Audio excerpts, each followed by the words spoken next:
Dari sini bagus. Kita ke sana.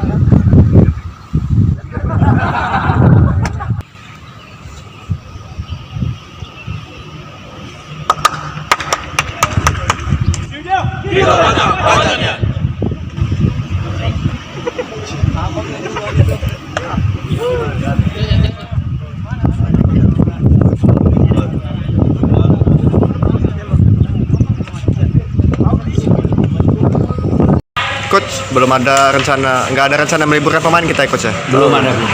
Kita tetap latihan. Kita tetap latihan. Tapi latihannya kita intensitas turun ya. Kita turun ya. Banyak ke happy game lah. Apa karena kita memang sangat berharap supaya ini lanjut gitu kan? Iya. Karena kan memang November kan janjinya PSSI kan. Kita menunggu aja lah keputusan. Kita tetap latihan, menunggu keputusan PSSI, sembari kita jalan latihan pelan-pelan. Jadi nggak ada libur Iya. gitu kan? Libur juga kita mau kemana? Yang kedua mau pulang. Nanti balik lagi sama duit lebih banyak kan. Sekarang nggak ada rapid test, yang ada swab. Iya. Swab lebih ongkos lagi, lebih banyak. Biaya lagi Mas Afif. Jangan lupa subscribe, share, komen, dan like ya.